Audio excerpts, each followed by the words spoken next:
Hello guys, so I am going to show you how to set up your room to start our perspective drawing. So what we're going to do first, you're going to place your ruler at the top of your paper. Make sure your ruler is at the edge of your paper right here.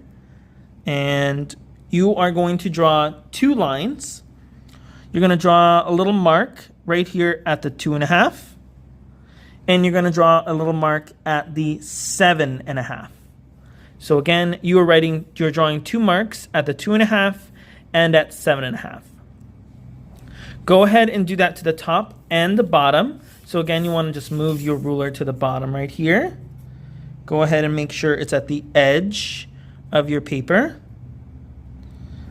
And it should be about 10 inches. And we're going to draw a line again at the 2.5 and at the 7.5, just like that. And let's go ahead and connect those lines.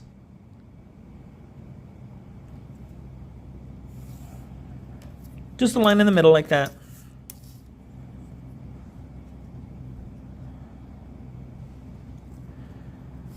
There we go. Just like that. We don't need to connect them all the way to the sides just because we're going to end up erasing them anyways. We're only trying to get a rectangle in the middle. We're going to go ahead and rotate our paper lengthwise like this.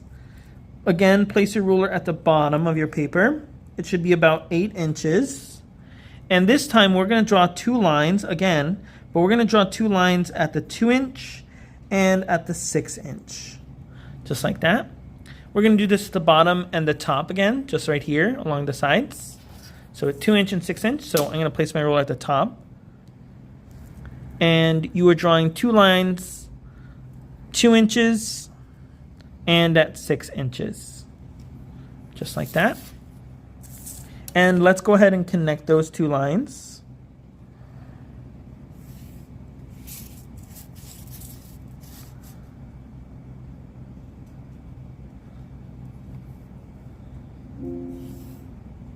Just like that. And you should have a rectangle. Let's go ahead and clean up these little lines because we just want the rectangle. Keep these little marks because we might end up using them a little bit later in the project.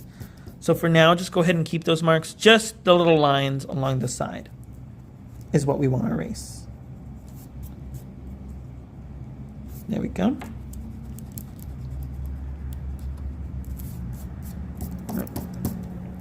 This rectangle in the middle should be 5 inches by 4 inches. So I have it right, 5 by 4. Nice. And we're going to go ahead and place our ruler at the bottom. My paper, look how my paper is horizontal. Your paper should be like this as well. I'm going to place my ruler along the edge, the bottom edge. And I am going to draw lines at every inch.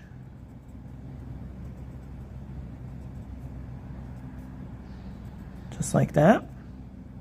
At every inch. And I actually messed up right here. So I'm just going to erase these. So just at every inch. Don't move your ruler because you're actually also going to draw lines at every 1/2 inch as well.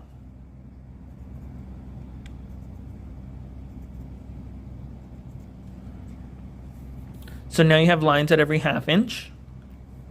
Do not move your ruler again.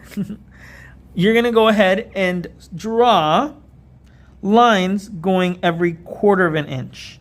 How can you tell if it's 1/4 of an inch or not? It's going to be basically the halfway mark in between these two lines. So you can see, let me go ahead and zoom in here.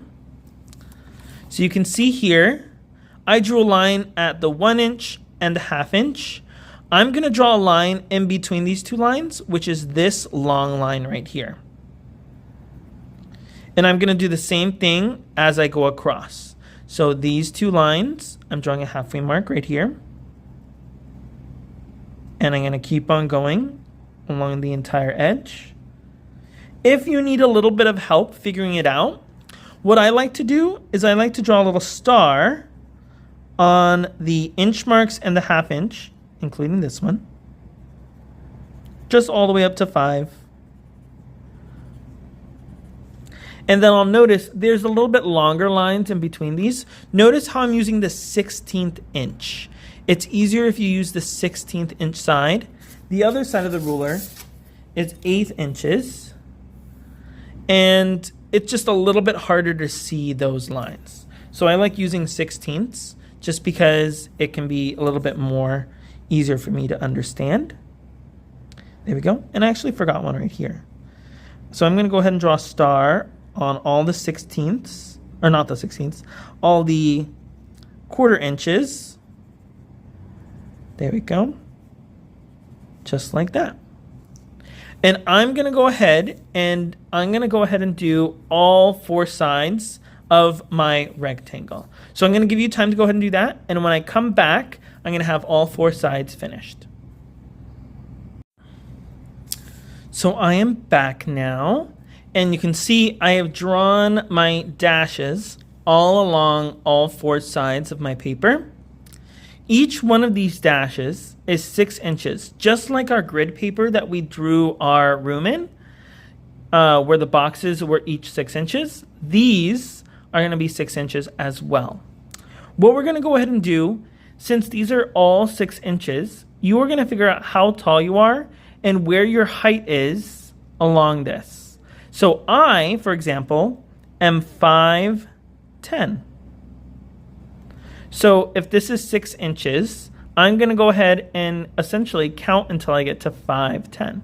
So this is 6 inches is half a foot. So this is going to be half a foot, 1 foot, 1.5, 2, 2.5, 3, 3.5, 4, 4.5, 5, 5.5, and then this would be 6, and I'm 5'10", so I'm going to be somewhere right here. All right, I'm going to do that one more time so you guys can see. I am 5'10", so this is half a foot because it's 6 inches. This is 6 inches, which is also half a foot. So this is half a foot, 1 foot, 1.5, 2, 2.5, 3, 3.5, 4, 4.5, 5, 5.5, 6, and then I'm going to be somewhere in between these two. I'm going to go ahead and do that to both sides. A little trick that I know, if you count how many notches of these little dashes you have from the bottom, it's easier to do it on this side. So I have 1, 2, 3, 4, and then it's a halfway. So I'm going to do the same thing here. 1, 2, 3, 4, and about that way right there. There we go. And I'm going to go ahead and draw this line to connect them all the way across, just like that. This is my horizon line. Your horizon line is always the height of however tall you are. So that is why it is your specific height. So now, and let me just write here, horizon line. Now let's go ahead and figure out where our vanishing point is. So go ahead and place your ruler along that line that you drew. And it should, again, be about 10 inches. This paper's a little bit off, but that's okay. And I'm going to go ahead and actually, let's do it that way. You want to draw your vanishing point in the middle of the paper. So that's going to be about 5 inches. So I'm going to draw a little notch right here, and then I'm going to draw a little dot. That's my vanishing point. Your vanishing point is going to be in the middle of the paper. It should be about 5 inches. If it's a little bit off, that's okay. Some of the papers weren't cut properly. So now what I'm going to do, our vanishing point is where every corner of our objects are going to end up leading to or away from. So I'm going to go ahead and I'm going to do these corners of my rectangle, and I'm going to use my vanishing point to extend them outwards. All right. So I'm going to start with this top left one. I'm connecting it to my corner, and it's also touching my vanishing point, and I'm going to extend it outwards just like that. And I'm going to go ahead and do it to all 4 sides. All right.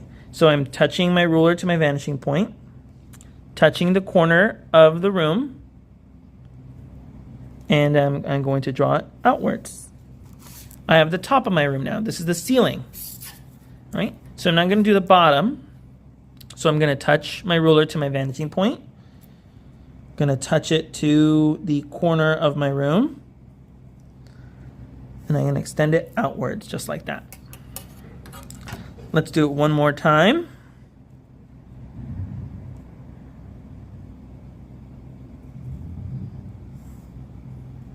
Just like that. So this starts your room. Everyone should be like this before they start actually drawing the rest of the room. This is what's going to set you up to succeed on drawing the rest of your objects inside of your room. In our next video, I'm going to show you how to start drawing the notches for the length, width, and height of your room, and to start drawing your objects inside of your room as well. All right? So I'll see you then.